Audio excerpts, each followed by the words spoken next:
بسم اللہ الرحمن الرحیم۔ السلام علیکم ناظرین محترم، 92 نیوز چینل کے پروگرام صبح نور میں آپ کا میزبان غلام معین الدین نظامی اپنے ساتھیوں سمیت حاضر خدمت ہے۔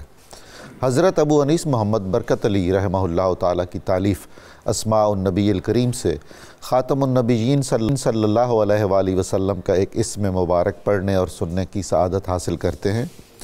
سیدنا المتہجد صلی اللہ علیہ وآلہ وسلم، ہمارے سردار نماز تہجد ادا فرمانے والے، درود و سلام بھیجے اللہ تعالیٰ آپ پر، آپ کی آل پاک پر اور آپ کے صحابہ کرام رضوان اللہ تعالیٰ علیہم اجمعین پر۔ سیدنا ابو امامہ رضی اللہ تعالیٰ عنہ سے مروی ہے کہ حضور نبی اکرم صلی اللہ علیہ وآلہ وسلم نے ارشاد فرمایا، رات کا قیام یعنی رات کو عبادت و ریاضت کرنا اور نماز تہجد ادا کرنا خاص طور پر اپنے اوپر لازم کر لو کہ وہ تم سے پہلے کے نیک لوگوں کا طریقہ ہے اور تمہارے لیے اللہ کے قرب کا ذریعہ ہے، اور رات کا قیام برائیوں کو مٹانے والا اور گناہوں سے روکنے والا ہے۔ یہ حدیث مبارکہ صحیح بخاری شریف میں وارد ہوئی ہے۔ ناظرین مکرم، ہمارا آج کا موضوع گفتگو سیدنا امام علی نقی علیہ السلام ہیں، جو اہل محبت کے، اہل ایمان کے، اہل ایقان کے 10ویں امام ہیں۔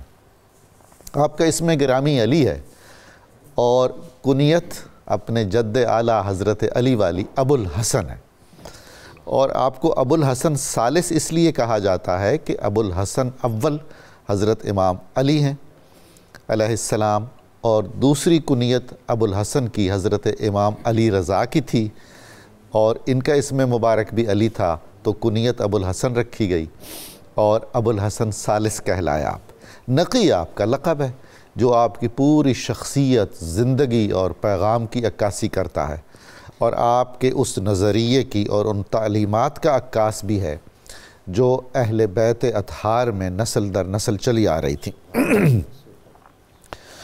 آپ بھی کم سنی میں یتیم ہو گئے۔ ناظرین مکرم، یہ جملہ کہتے ہوئے دل خون ہو جاتا ہے۔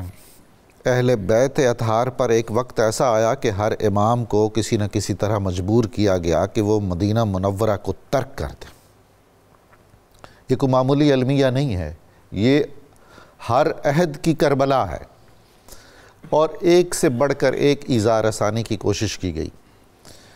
العزت للہ ولرسولہ، اہل دل مفسرین نے لکھا ہے کہ عزت اللہ کے لیے ہے اور اللہ کے رسول کے لیے ہے صلی اللہ علیہ وآلہ وسلم، اور رسول خدا کے ذیل میں آپ کی آل پاک کے لیے ہے۔ تو ان صاحبان عزت کے لیے اہانت آمیز اور تحقیری رویے اختیار کیے گئے، لوگوں کو روکا گیا، ان کی سرگرمیاں محدود کرنے کی کوشش کی گئی، کوئی ملے نہیں کہ روشنی کا یہ پیغام نہ پھیلے ان تک، آپ اپنی تعلیمات کا فروغ نہ کر سکیں۔ کبھی ناظرین مکرم آپ نے سوچا ہے کہ اہل بیت اطہار کے ائمہ کی جو متاخر ہیں، بعد کے ائمہ ہیں، ان کی قبریں اکٹھی کیوں نہیں ہیں؟ کسی کی قبر مدینہ منورہ میں کیوں نہیں ہے؟ ساری قبریں الگ الگ کیوں ہیں؟ یہ ایک ایسا ظلم ہے کہ اس کے پیچھے پوری ایک داستان ہے اور ایک سوچی سمجھی سازش ہے، اور ظلم و ستم کی کوئی ایسی کسر نہیں رہ گئی جو کربلا کے بعد بھی جاری نہ رکھی ہو، بنو امیہ نے اور بنو عباس نے بھی، جنہوں نے خود اہل بیت کے نام پر خلافت حاصل کی تھی۔ حضرت امام علی نقی نے 6 عباسی خلفاء کا زمانہ دیکھا۔ ان میں سے کچھ ایسے تھے جو اپنے مسائل کا شکار تھے یا کسی حد تک آپ کی کمسنی کا لحاظ کرتے تھے اور بہت اذیت رسانی نہیں کرتے تھے، مگر ان میں سے ایک خلیفہ ایسا ہے جس کا لقب ہے متوکل۔ ناظرین مکرم، آج تک کسی نے متوکل کے لیے وہ لفظ استعمال نہیں کیا جو میں آج کرنے لگا ہوں۔ یزید ثانی، اہل بیت اطہار کے لیے اس کا رویہ اپنے عہد کے یزید جیسا تھا، فرعون جیسا تھا، نمرود اور شداد جیسا تھا۔ اتنی بربریت کی داستانیں ہیں اس کی۔ اس نے اپنے بچوں کے ایک عظیم استاد سے پوچھا کہ ان میرے بچوں سے تم افضل سمجھتے ہو امام حسن کو اور امام حسین کو، یا میرے بچے افضل ہیں؟ تو ان عظیم استاد نے فرمایا، حضور والا آپ کیا بات کرتے ہیں امام حسن اور امام حسین کی؟ میں تو امام علی علیہ السلام کے غلام قمبر کو بھی آپ کے ان شہزادوں سے افضل سمجھتا ہوں۔ چنانچہ انہیں شہید کروا دیا گیا۔ بالکل یزیدی کی طرح متوکل کا جو جانشین تھا اس کو بھی 6 مہینے سے زیادہ برسر اقتدار رہنا نصیب نہیں ہوا، اور ان میں سے ایک بیٹا متوکل کا ایسا بھی تھا جو اہل بیت کا احترام کرتا تھا، اور متوکل اس بیٹے کو بھی ناپسند کرتا تھا۔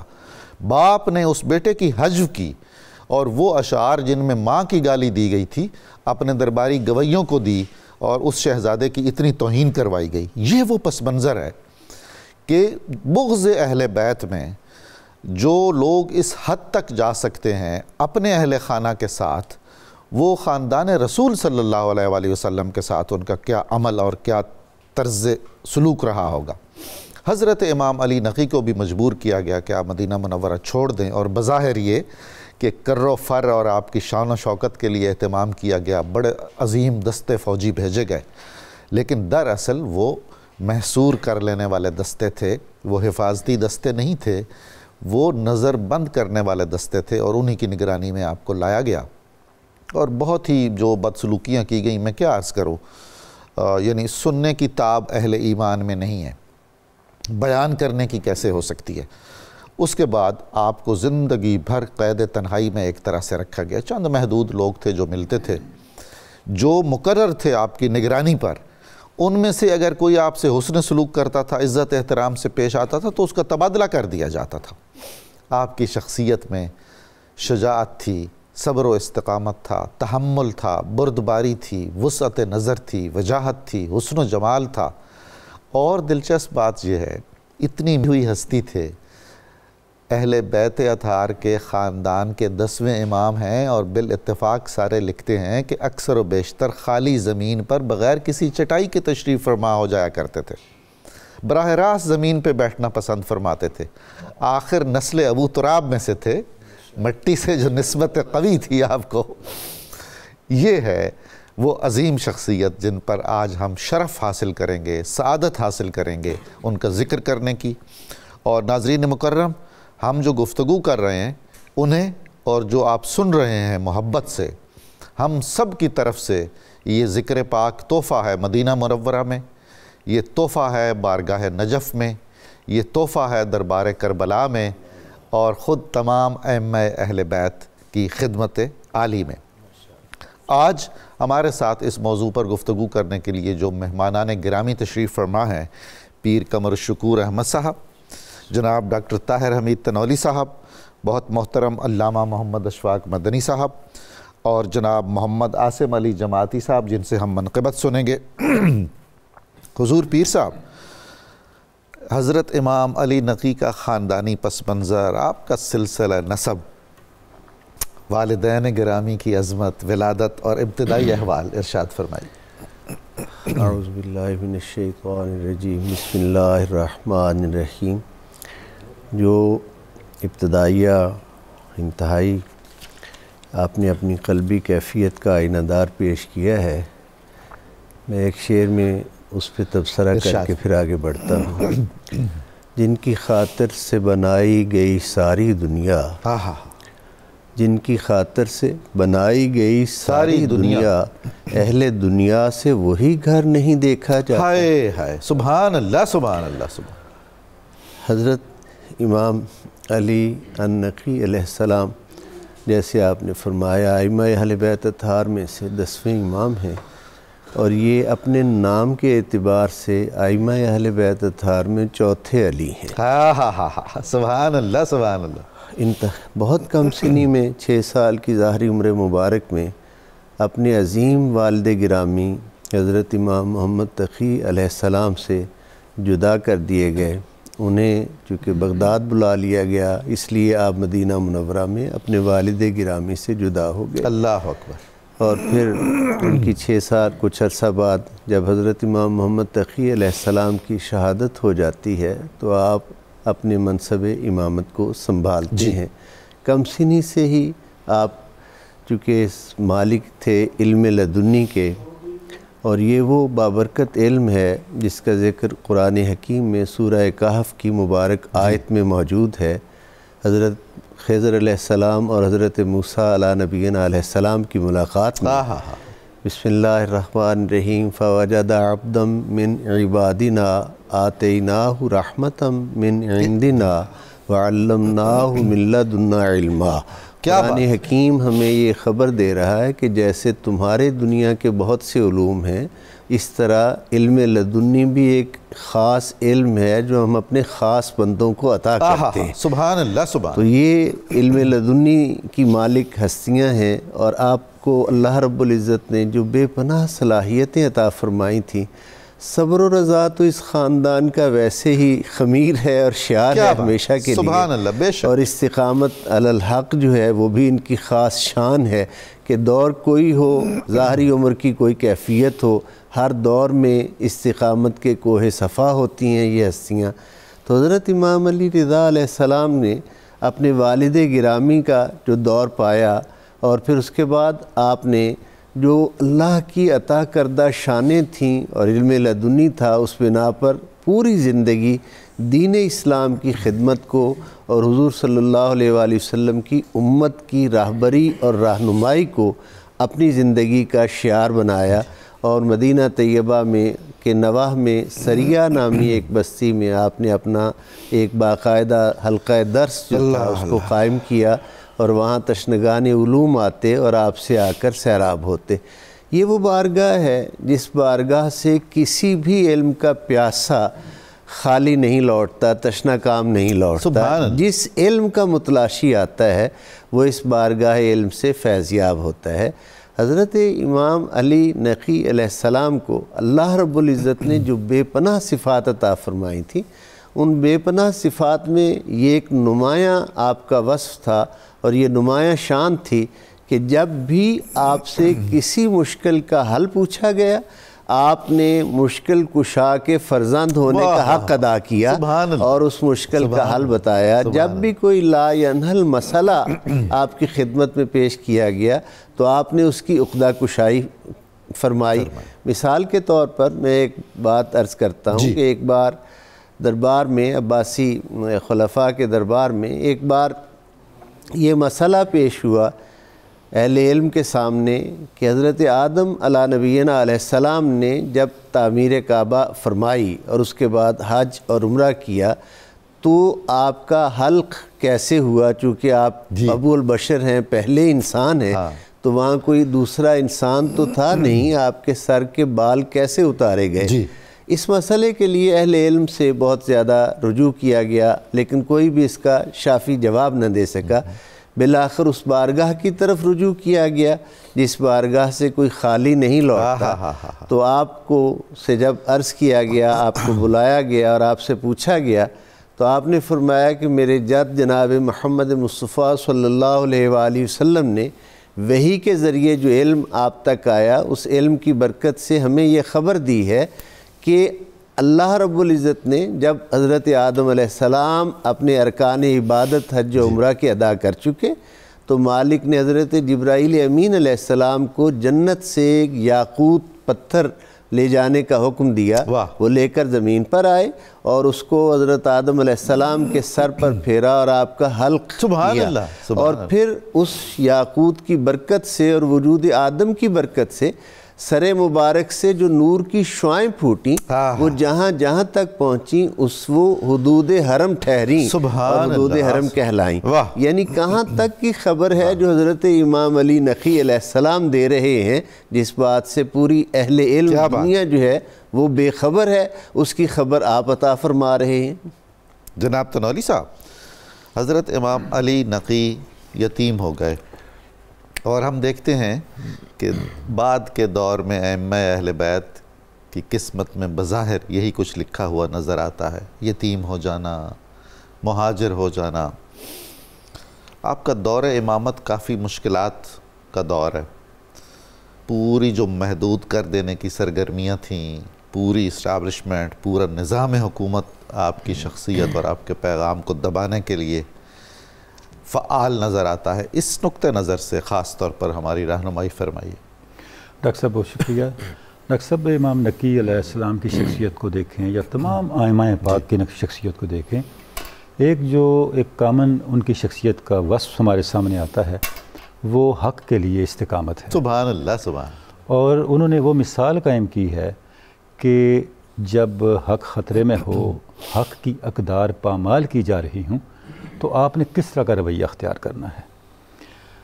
اگر آپ اسلام کے ہم تاریخ کو دیکھیں تو خلافت راشدہ کے بعد خصوصاً بنو امیہ کے اندر، پھر بنو عباس کے اندر ایسی مثالیں ملتی ہیں کردار کی خرابی کی اور دینی اقدار کی پامالی کی اور دینی اقدار سے دوری کی، کہ شاید ہم توقع ہی نہ کریں کہ کوئی مسلمان ایسے اقدامات کر سکے۔ اس کے سامنے اگر کوئی ہمالیہ بن کے استقامت کا پہاڑ بن کے کھڑا ہے تو ائمہ اہل بیت ہیں۔ چونکہ یہ ایک ٹریڈیشن ہے ائمہ اہل بیت کی، اس کا ایک لازمی نتیجہ نکلنا تھا۔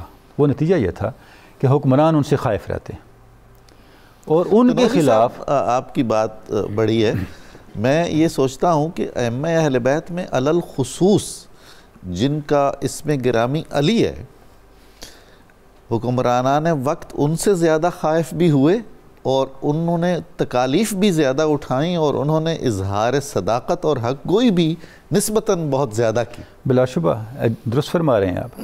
اچھا، اب جب حکمران ان سے خائف ہیں تو اس کا نتیجہ ظلم اور ستم کے علاوہ کیا نکل سکتا ہے؟ اب دیکھیں، جب امام نکی یتیم ہوئے تو آپ کی عمر کتنی تھی؟ 5-6 سال تقریباً۔ اب یہ تو عمر ہوتی ہے پرورش کی، تربیت کی، علم حاصل کرنے کی۔ جو استاد آپ کے لیے حکمرانوں کی ہدایت پہ مقرر کیا گیا، وہ استاد کم اور حکمرانوں کا جاسوس بڑا زیادہ۔ جی بالکل۔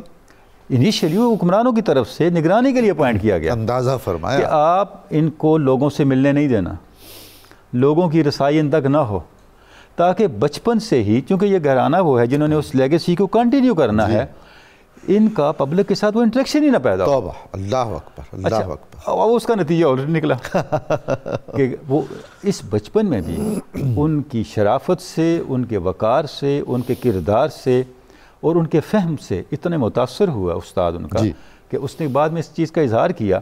لوگ یہ سمجھتے ہیں کہ میں پڑھانے کے لیے جاتا ہوں، میں پڑھانے سے زیادہ پڑھنے کے لیے جاتا ہوں۔ اللہ اکبر، اللہ اکبر۔ کیونکہ علم تو کسی اور چیز کا نام ہے، بے شک کتابوں سے صرف معلومات ملتی ہیں، جیسے حضور غوث الثقلین فرماتے ہیں علم یؤخذ من افواہ الرجال ولا من الصحف۔ علم اہل حق کی زبانوں سے نکلتا ہے، ان کے سینوں سے ابلتا ہے، کتابیں صرف اس کو محفوظ رکھتی ہیں بس۔ اس کے بعد جب اگلا زمانہ ہم دیکھتے ہیں، مسلسل حکمرانوں کی طرف سے آپ پہ ظلم، جبر کا جو ہے وہ سلسلہ قائم رہا۔ 6 حکمرانوں کو آپ نے دیکھا۔ جی بالکل۔ جو 6 حکمران آپ کے سامنے معتصم ہے، واسق ہے، متوکل ہے، مستنصر ہے، مستعین ہے، معتز ہے، ان 6 کے 6 حکمرانوں کے ان کے آپ القاب دیکھیں اور ان کے اعمال دیکھیں، ان کے نام اور ان کے کردار کے اندر مشرق اور مغرب سے زیادہ فاصلہ ہے۔ اللہ یعنی انہوں نے اپنے نام کی تکذیب کرنے میں کوئی کسر باقی نہیں چھوڑی۔ ڈاکٹر صاحب اب دیکھیں کہ جس وقت متوکل کو حد سے زیادہ خطرات درپیش ہوئے تو اس نے آپ کو جب شکایتیں جعلی جھوٹی شکایتیں پہنچیں، اچھا یہ بھی پہلے دن سے ہم دیکھتے ہیں ایک طریقہ رہا ہے حکمرانوں کی قربت حاصل کرنے کے لیے حکمرانوں کے مخالفوں کے خلاف شکایتیں بھجوانا، الزام، بہتان، تہمت، جھوٹ۔ حالانکہ امام نکی کا طریقہ سوائے تعلیم و تدریس کے کیا تھا؟ انہوں نے متوکل نے بلا لیا، دارالخلافے بلا لیا۔ جب آپ دارالخلافے پہنچے تو اس جگہ ٹھہرایا جو اس شہر کی سب سے کم ترین حیثیت والی جگہ تھی۔ اللہ اکبر۔ لیکن آپ نے اس سے کچھ جو ہے اس ناگواری کا اظہار نہیں فرمایا، تسلیم و رضا کے ساتھ وہاں قیام فرمایا۔ اس کے بعد انتقال تک آپ وہیں رہے اور مسلسل حکمرانوں کی نگرانی میں رہے اور حکمرانوں کے جو جبر تھا، تشدد تھا، اس کا سامنا کرتے رہے۔ اور ڈاکٹر صاحب ہم دیکھتے ہیں کہ اس دوران بھی کوئی ایسا موقع ہمیں نظر نہیں آتا جہاں پہ آپ کلمہ حق بلند نہیں کر رہے۔ اب دیکھیں خلق قرآن کا مسئلہ تھا، دینی عقائد کا مسئلہ تھا، حکمرانوں کے ذاتی کردار کے مسائل تھے، ان سب معاملات پہ حضرت امام نکی نے علمی طور پر، اعتقادی طور پر اور عملی طور پر وہ رویہ پیش کیا، وہ رہنمائی پیش کی جو قیامت تک مسلمانوں کے لیے، مسلم سوسائٹی کے لیے ایک مینارہ نور ہے اور ہمارے لیے ایک رائے عمل متعین کرتی ہے۔ اصلاح عقائد کا محاذ بھی آپ نے خالی نہیں چھوڑا۔ بلا شبہ بالکل نہیں چھوڑا۔ بلکہ ڈاکٹر صاحب اگر اب خلق قرآن پہ دیکھیں، ہمارا اپنا ایک نقطہ نظر ہے، امام نکی نے اس پہ فرمایا کہ اس پہ بات ہی نہ کریں۔ ہاں میں بہت حیران ہوتا ہوں کہ یہ کیا بات ہے، سبحان اللہ۔ اچھا اس کی وجہ کیا ہے؟ دیکھیں اب ائمہ اہل بیت کی بصیرت کو سلام، اور سیدنا علی جویر نے اس کو اس بصیرت کو مثالوں سے کشف المحجوب میں بیان بھی فرمایا. وجہ یہ ہے قرآن مجید خلق ہے یا نہیں، یہ انسانی عقل سے یہ ماورا چیز ہے، ماورا ہے. واہ واہ. اس پہ جو آپ رائے دیں گے اس میں ایک نقص ہوگا. آپ فرماتے ہیں اس پہ سوال کرنے والا اور جواب دینے والا دونوں خسارے میں رہیں گے. اللہ اللہ. یعنی جبر و قدر ہو، ان سب مسائل پہ آپ نے وہ راستہ بتایا جو قرب حق کا راستہ ہے، محفوظ راستہ ہے اور ہمارے عمل کو راست رکھنے والا راستہ. اللہ اللہ اللہ. جناب علامہ مدنی صاحب، حضرت کی زندگی جب مدینہ منورہ سے آپ نکلے ہیں تو اپنی شہادت تک ایک داستان ہے استقامت کی اور ظلم سہنے کی، تکلیفیں اٹھانے کی، اور یہ ایک ایسی کربلا ہے جو کربلائے مجسم ہے، کربلائے رواں ہے، اور یہ ایک ایسے شہید ہیں جو اپنی زندگی ہی میں چلتے پھرتے شہید ہمیں نظر آتے ہیں. ارشاد فرمائیے. بسم اللہ الرحمن الرحیم. قبلہ سیدہ کائنات، مخدومہ کائنات، بنت رسول اللہ صلی اللہ علیہ وآلہ وسلم سلام اللہ علیہ وعلی ابیہا، آپ کی اولادوں نے جو اس امت کے اوپر احسان کیا ہے، قیامت تک یہ امت صبح و شام ان کی تعریف کرے تو بھی حق ادا نہیں کر سکتے. سبحان اللہ. سبحان. اور جو سیدہ کائنات کی اولاد در اولاد پر ظلم کیے گئے ہیں، ان کے اوپر جو ہے نا وہ ظلم کی آندھیاں چلائی گئی ہیں، اگر ان کو پہاڑوں پر بھی ڈالا جائے تو پہاڑ پاش ہو جائیں. کتنی بڑی اذیت ہے کہ ان کو کوئی اور تکلیف نہ بھی پہنچتی، انہیں جو مدینہ تو رسول سے جدا کیا گیا، اور وہ بھی اپنی خواہش پر نہیں بلکہ سازش کے تحت ان کو جو ہے مدینہ تو رسول سے جدا کیا گیا. صرف ایک کو نہیں، امام علی مقام، امام حسین، امام عرش مقام کو مدینہ طیبہ چھوڑنا پڑا، حضرت امام موسیٰ کاظم کو مدینہ طیبہ چھوڑنا پڑا، حضرت امام محمد تقی کو مدینہ طیبہ سے جانا ہوا، اور پھر یہ پانچویں امام ہیں حضرت امام علی نقی جن کو مدینہ طیبہ سے جو ہے وہ جانا ہوا. ایک عام مسلمان کی کیفیت یہ ہوتی ہے کہ جو لمحے تھے سکون کے سب مدینے میں گزار آئے. سبحان اللہ. جو لمحے تھے سکون کے سب مدینے میں گزار آئے، دل مستر وطن میں اب تجھے کیسے قرار آئے. یعنی ہم مدینے سے اپنے وطن آئے تو قرار نہیں آتا، ان کے لیے تو مدینہ ہی وطن تھا. انہیں مدینے سے جدا کیا گیا، ان کی مبارک مزار کو مدینے سے جدا کیا گیا، انہیں مدینہ طیبہ سے دور رہنے پر مجبور کیا گیا، اور ان کے لیے جو ہے نا وہ خط و کتابت کیے گئے، ان کے ساتھ جو ہے اس طریقے سے سازشی پلان جو ہے وہ مرتب کیے گئے کہ حضور آپ تشریف لائیں. دیکھیں بادشاہوں نے کس طریقے سے سیدہ کائنات کی ان اولادوں کو تکلیف پہنچانے میں اپنی کوئی کسر باقی نہ چھوڑی. کہا کہ آپ آئیے، آپ جو ہے نا یہاں تشریف لائیں گے تو آپ کی وجہ سے دین کو فائدہ ہوگا، امت کو فائدہ ہوگا. امام علی نقی فرماتے ہیں میں سب جانتا ہوں کہ یہ کیا ہو رہا ہے، لیکن حضور صلی اللہ علیہ وآلہ وسلم کے ان شہزادوں کا رویہ رہا ہے، انہوں نے مدینہ طیبہ کو خون آلود ہونے سے ہمیشہ بچایا ہے. یہ حرمت مدینہ، حرمت مدینہ، جس نے بھی مدینہ چھوڑا ہے ڈر کی وجہ سے نہیں چھوڑا، کسی غم کی وجہ سے نہیں چھوڑا، جو ہے نا وہ شاہی لطف اٹھانے کے لیے نہیں چھوڑا، کوئی وزارتیں لینے کے لیے مدینہ نہیں چھوڑا. صرف ایک ہی وجہ تھی، حضرت علی سے لے کر علی نقی تک جتنے علی مدینہ چھوڑ کے گئے ہیں صرف اس لیے گئے ہیں کہ مدینے میں خون نہ بہے، مدینہ طیبہ کے اندر کسی کو تکلیف نہ پہنچے.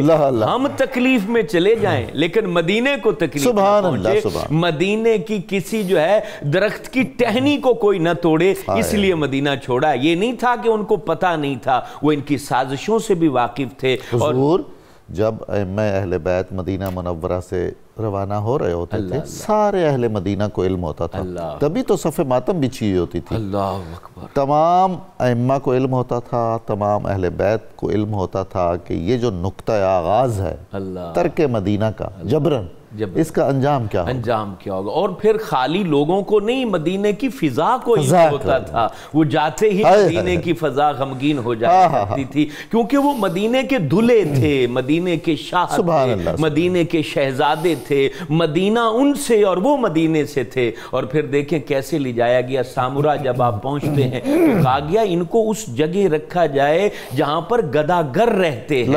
اس گداگر بادشاہ نے ان شاہوں کو جو ہے وہ گداگروں میں رکھ کے یہ سوچا کہ ہم ان کا سٹیٹس نیچے کر لیں گے۔ اللہ اکبر، ان کا سٹیٹس تو عرش پر لکھا ہوا ہے، ان کے لیے تو فرشتے زمین پر اترتے ہیں، ان کی جو ہے نا وہ حیا کے لیے اور ان کی تطہیر پر قرآن مجید گواہ ہے، تو ان کا کیسے سٹیٹس وہ نیچے کر سکتا تھا؟ جہاں بیٹھتے اللہ اکبر گداگری کی سیٹ کو بھی شاہی سیٹ بنا دیا کرتے، اور وہاں جتنے دن آپ رہے آپ کے اس آستانے پر لوگوں کا جھرمٹ رہا، اور پھر وہ مجبور ہو کر اس جگہ کو، جب آپ نے اس جگہ کو شاہی جگہ بنا دیا تو پھر جو ہے نا ان کو حاجب رزاقی کے گھر بھیجا گیا کہ آپ نے ان کے اوپر پوری پابندی رکھنی ہے اور پوری مکمل تکلیف پہنچانی ہے، سختی کرنی ہے۔ حاجب رزاقی وہ کہتے ہیں نا شاہوں نے تو چاہا کہ زمانہ ان کے در سے چلا جائے، لیکن یہ قید خانے میں بھی گئے تو اس کو بھی انہوں نے جو ہے نا اپنی محبت کا گرویدہ بنا دیا۔ حاجب رزاقی آپ کی آنکھوں کا دیوانہ ہو گیا، آپ کے چہرے کا مستانہ ہو گیا، آپ کے اوپر نگرانی کے بجائے آپ کا غلام بن گیا، آپ کا خادم بن گیا۔ تو بادشاہ نے پھر سعید نامی اس شخص جو سعادت سے محروم تھا اس کو پھر نگران بنا دیا کہ آپ نے اس کو مکمل تکلیف دینی ہے، کسی شخص سے ملنے نہیں دینا۔ اور اس کے باوجود آپ کی جو راتیں تھیں اللہ اللہ، حضرت امام علی نقی وہ یہ چاہتے تھے کہ شاید یہ بادشاہی کے طلبگار ہیں، زمانہ ان کے ارد گرد ہے۔ اس کو یہ علم نہیں تھا ان 6 بادشاہوں کو کہ شاہی تو ان کے در کے اوپر آ کے بھیک مانگتی ہے، ان کو کیا بادشاہت سے غرض اور ان کو کیا حکومتوں سے تعلق۔ وہ جو ہے راتیں آپ کی قیام میں گزرتی، قرآن مجید کی تلاوت میں گزرتی، اور دن آپ کے روزے میں گزرتے، اور اسی کیفیت کے ساتھ آپ وہاں پر رہے۔ آپ نے کہا مجھ سے مت ڈرو، اللہ سے ڈرو جس کے سامنے تم نے پیش ہونا ہے۔ یہ سیدہ کائنات کے جتنے شہزادے ہیں اس امت کے اوپر ان کے احسان بہت بھاری ہیں، اور جو ان کو بھولے گا خدا کی قسم رب کی رحمت ان سے منہ موڑے گی، اور جو ان کے در پر رہے گا اللہ کی رحمت بھی اس کی حامی رہے گی اور رب تعالیٰ کا انعام بھی اس کے اوپر برسے۔ سبحان اللہ سبحان اللہ۔ ناظرین مکرم، ہمیں درود پاک سننے کی سعادت حاصل کرنی ہے، آپ اور ہم مل کر درود پاک سنتے ہیں۔ بہت مختصر وقفہ ہے، بہت جلد دوبارہ حاضر خدمت ہوں گے، آپ ہمارے ساتھ رہیے گا۔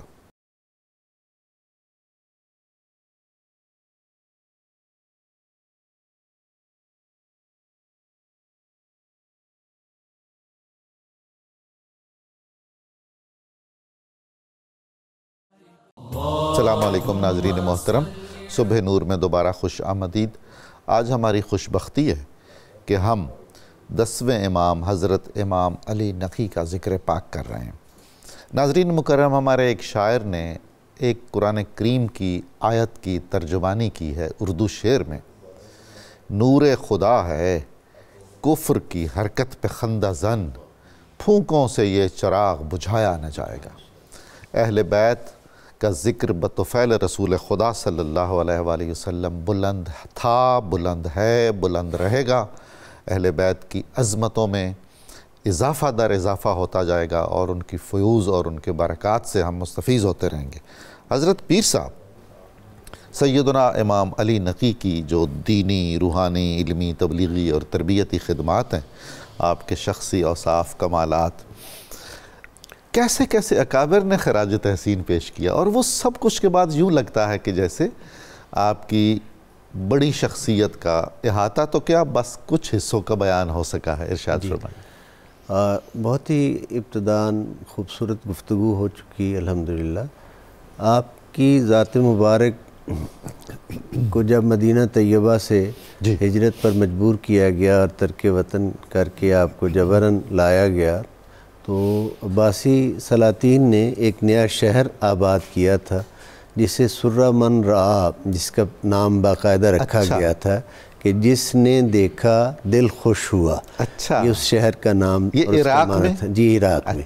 تو بغداد میں چونکہ فوج کی کثرت ہو چکی تھی، اس لیے یہ ایک نئی چھاؤنی جو تھی یہ بنائی گئی تھی اور اس کا نام اس طرح رکھا گیا تھا، یہ شہر آباد کیا گیا تھا۔ اس شہر میں کمتر جگہ پر لا کر آپ کو محصور کیا گیا اور مقصد یہی تھا کہ وہ شان مبارک کم کی جائے، لیکن یہ صاحب ورفعنا لک ذکرک کا مبارک خون ہے، ان کی شان کیسے کم کی جا سکتی ہے؟ اللہ رب العزت ان کی ذات مبارک کو عزتیں شانیں عطا فرماتے ہیں۔ تو سرہ من رہا، پھر رفتہ رفتہ سامورا کہلوایا۔ اچھا، جو اذیتیں، تکالیف، پریشانیاں، اس کے باوجود آپ کے صبر و استقامت میں کبھی کمی نہ آئی، نہ کبھی آپ کے پائے استقامت جو ہیں وہ راہ حق سے ڈگمگائے، کیونکہ اللہ رب العزت کی حفاظت خاص اور حضور رسالت مآب صلی اللہ علیہ وسلم کی نظر عنایت تھی۔ دنیا کے کسی بھی کونے میں آپ چلے جائیں یا اہل بیت اطہار کی ان مبارک ہستیوں کو لے جایا جائے، کیونکہ ان کا ربط اپنے مرکز سے کمال اتصال رکھتا ہے، اس لیے اس اتصال کامل کی برکت سے یہ جہاں بھی ہوں وہاں مرکز فیض بن کر ان کا وجود مسعود مخلوق خدا کو خصوص امت مصطفیٰ صلی اللہ علیہ وآلہ وسلم کو نوازتا ہے۔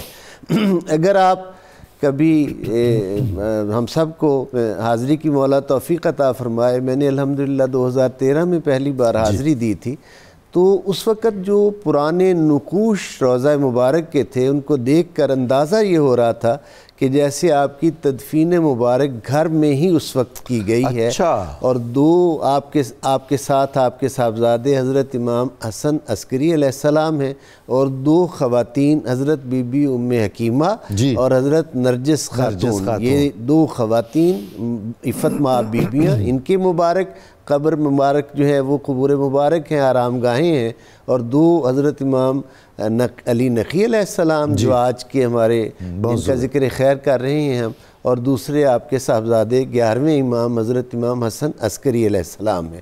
اب یہ چونکہ چھاؤنی تھی فوج کی، اور اس وجہ سے بادشاہ آپ کو وقتاً فوقتاً وہ فوجیں جو تھیں ان کی طرف بھی آپ کو لے جایا جاتا تاکہ ان کو اپنی فوجیں دکھا کر مرعوب کیا جا سکے، لیکن جن کی زیر اقتدار اور زیر کمان فرشتے رہتے ہیں اور حضور علیہ السلام کے ساتھ نسبت کامل کی برکت سے روحانیت کے جو تاجدار حضور کے نیابت میں ہوں، ان ہستیوں کو کوئی دوسری چیز کیسے مرعوب اور کیسے متاثر کر سکتی ہے؟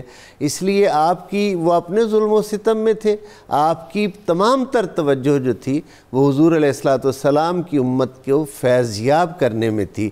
ایک مختصر سا چھوٹا سا ایک واقعہ جود و سخا کا اور خلق خدا پر آپ کس قدر مہربان تھے کہ ایک شخص حاضر ہوا، اسے کچھ ضرورت تھی، آپ نے فرمایا کہ ہم تو فقر اختیاری جو حضور علیہ السلام کا خاصہ ہے، ہم تو اس کے اپنے آقا کے وارث ہیں، تو میں تمہیں ایک تحریر دیتا ہوں، جب میں کچھ لوگوں کے درمیان بیٹھا ہوں تو تم آ جانا اور وہ تحریر جو ہے وہ لے کر مجھ سے سختی سے تقاضا کرنا۔ سبحان اللہ، اس نے عرض کیا حضور میری کیا مجال کہ میں سختی سے تقاضا کروں؟ تو آپ نے فرمایا الامر فوق الادب، تمہیں یہ کہا جا رہا ہے تمہاری ضرورت پوری کرنے کے لیے تو ایسا ہی کرو۔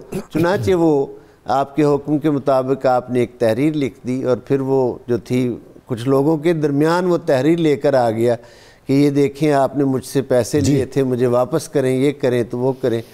تو وہ بات پہنچتے پہنچتے وہ پہنچی ان صاحب حیثیت لوگوں تک، تو آپ کی خدمت میں 30,000 درہم پیش کیے گئے۔ اللہ اکبر!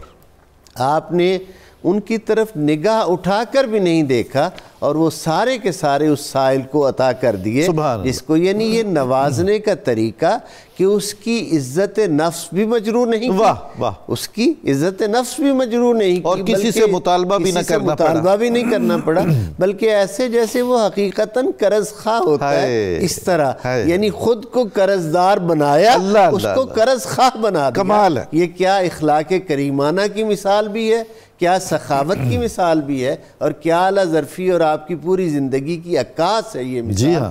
اس کو دیکھنے سے بہت سی رہنمائی ہمیں ملتی ہے۔ ڈاکٹر تنولی صاحب، شاہی دربار میں بار بار آپ کو طلب کیا جاتا تھا، اور جہاں بھی موقع ہوتا تھا آپ حق گوئی فرماتے تھے، استقامت کا مظاہرہ فرماتے تھے، طرح طرح کی خفیف الحرکاتی پر معاذ اللہ آپ کو مجبور کیا جاتا تھا، اور آپ نے اپنی وقار وجاہت کو ہمیشہ برقرار رکھا، اور جو ہی موقع ملا کوئی نصیحت کی بات کی، کچھ اصلاح کی بات کی، کچھ اشعار کئی مرتبہ آپ نے سنائے ان شقی القلب لوگوں کو، اس حوالے سے کچھ ارشاد کیجیے۔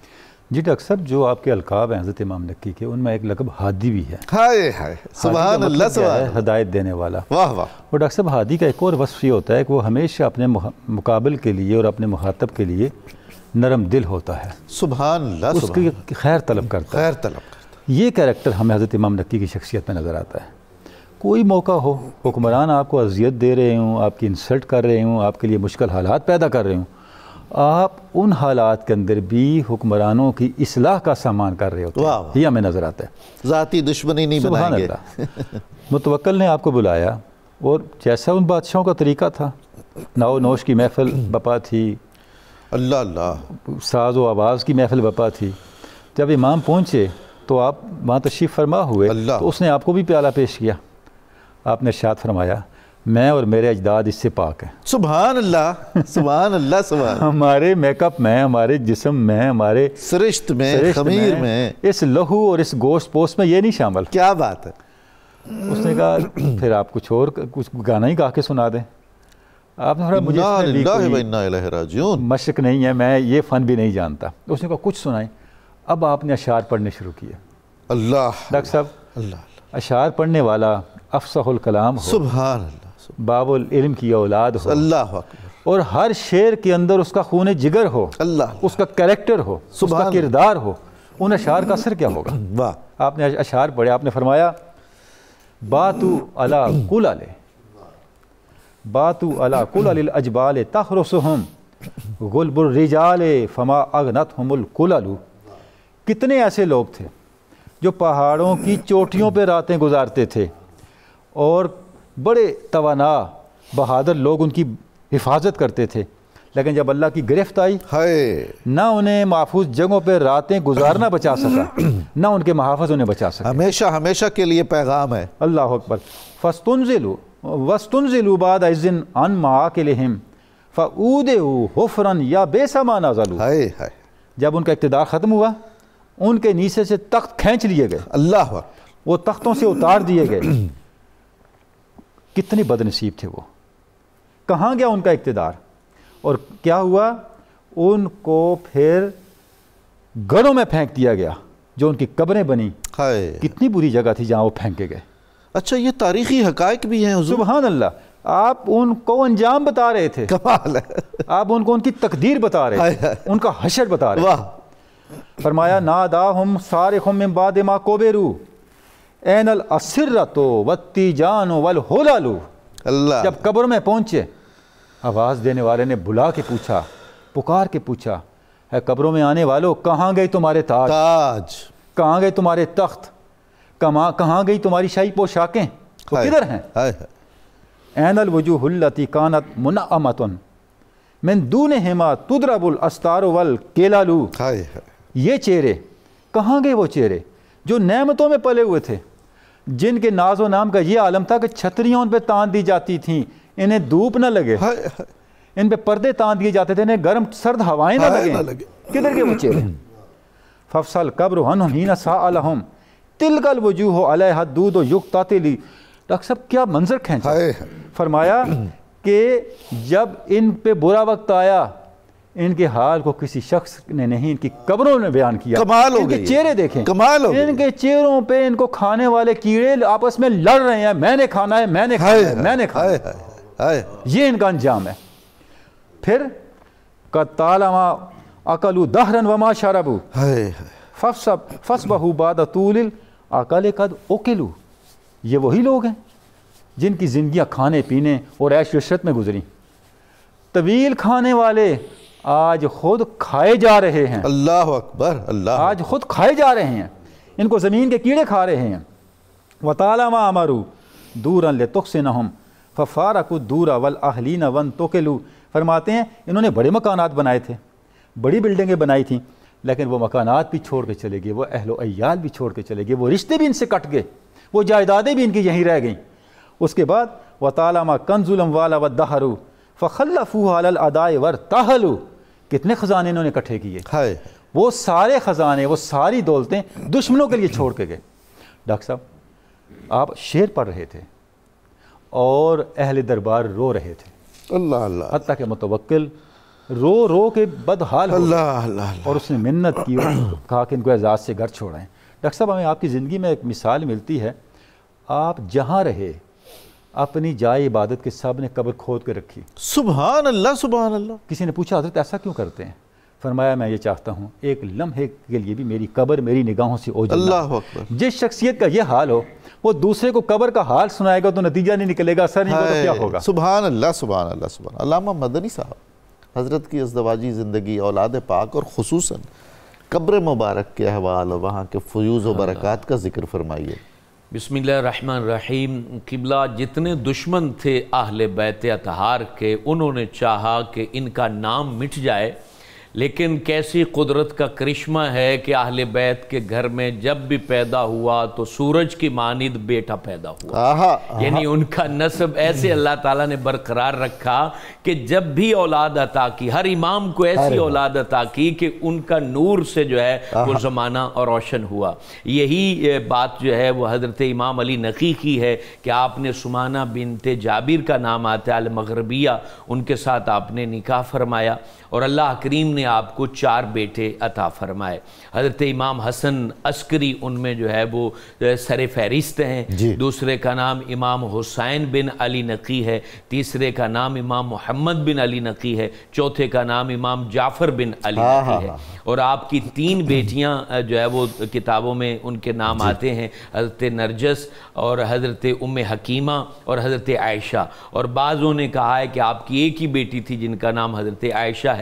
بہرحال یہ آپ کی اولادیں ہیں، اور ساری اولادیں اللہ تبارک و تعالیٰ نے آپ کو نیک عطا فرمائیں، اور اللہ کریم نے چونکہ اہل بیت اطہار کا نام سورہ کوثر کی تفسیر ہے اور یہ قیامت تک برقرار رہنے ہیں، ان کی نسل میں جو ہے وہ ہر بیٹا نور کی مانند پیدا ہوتا ہے اور قیامت تک وہ امت کو نور عطا کرتا ہے۔ امام علی نقی آپ نے جو ہے وہ 20 سال 9 ماہ تک سامورا میں آپ نے زبردستی جبری وقت آپ نے گزارا، 20 سال 9 ماہ، اور ہر لمحہ آپ کا یاد مدینہ میں گزرا، یاد رسول میں گزرا، تقریباً آپ کی ظاہری زندگی کا آدھا حصہ، کیونکہ آپ جو ہے وہ تقریباً 41 سال اور کچھ ماہ وہ عہدہ امامت کے اوپر آپ فائز رہے ہیں، اور اس میں 20 سال 9 ماہ آپ کو سامورا میں زبردستی رکھا گیا، قید و بند کی صعوبتوں میں رکھا گیا، لیکن آپ جو ہے ہمیشہ حق کے ساتھ کھڑے رہے اور اللہ تبارک و تعالیٰ کے دین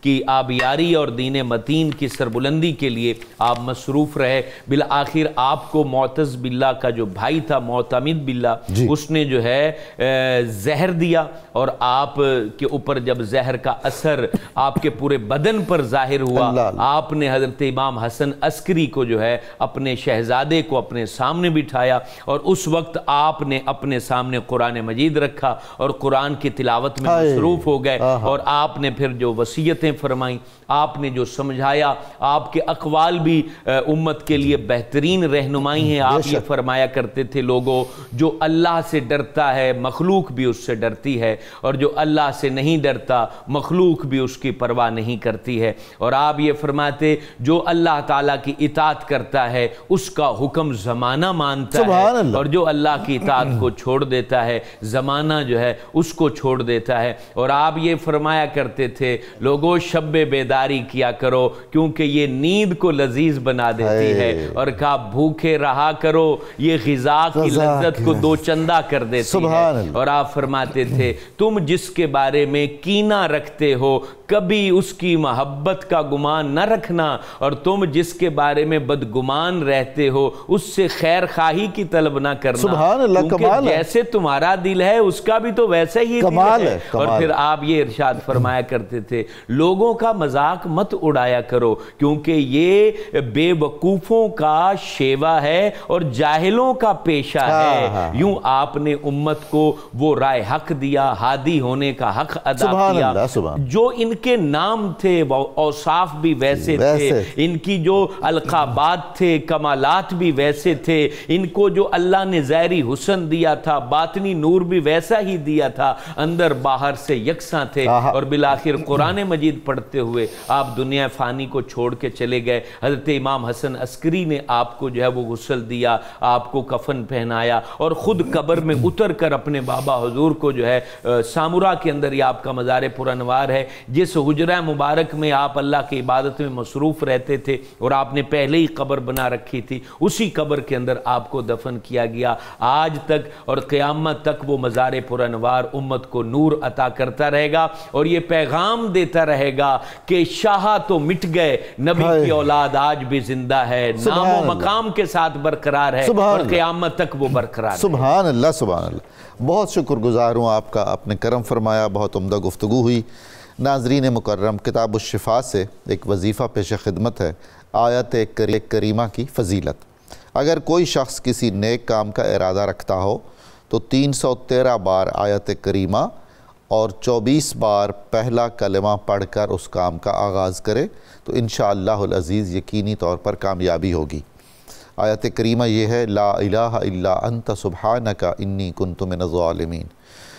سیدنا امام علی نقی علیہ السلام کا قول مبارک ہے، فقراء اور غرباء کو کھانا کھلانا اور پانی پلانا معرفت الہی کا پہلا زینہ ہے۔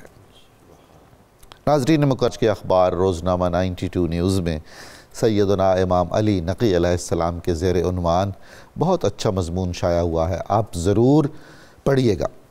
پروگرام کی تفصیل جاننے کے لیے صبح نور کے ایکس کو فالو کریں، ہمارا فیس بک پیج لائک کریں، پروگرام دیکھنے کے لیے ہمارا یوٹیوب چینل سبسکرائب کریں، ہمیں اپنی قیمتی رائے سے ضرور آگاہ فرمائیں۔ اب آپ ہم سب مل کر لگائیں گے نعرہ مقصد پاکستان، اور اس کے فوراً بعد ہم جناب محمد عاصم علی جماعتی صاحب سے بہت خوبصورت کلام سنیں گے، جناب صاحبزادہ محمد لطیف ساجد چشتی صاحب کا۔ تو آئیے نعرہ لگاتے ہیں، پاکستان کا مطلب کیا؟ لا الہ الا اللہ محمد الرسول اللہ۔ جناب والا عاصم صاحب۔ دل میں میرے بسے ہے ولائے علی نقی،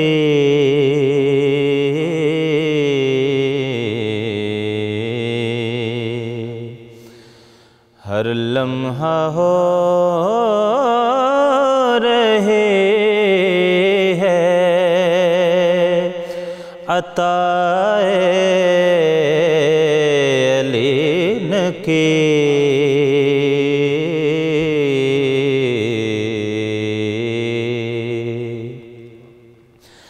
اس کے قدم ہیں چومتے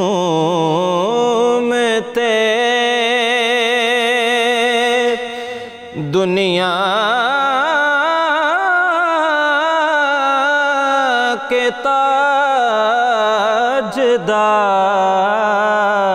تاجدار، اس کے قدم ہیں چومتے دنیا کے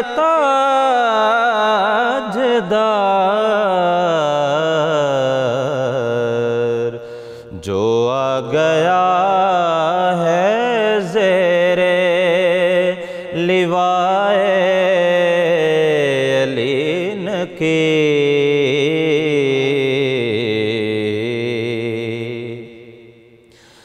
سلطان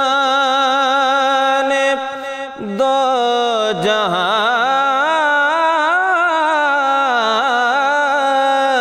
کے یہ نسل نور ہیں، سلطان دو جہان کے یہ نسل نور ہیں، پھیلی ہوئی ہے ہر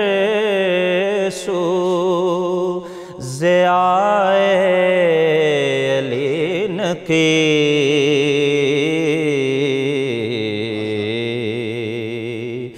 ساجد ملے مودت آلِ جناب ہے ساجد ملے مودت آلِ جناب ہے ہوں قلب و جان سے میں بھی فدائے علین کی ہر لمحہ ہو رہے ہیں عطائے علین کے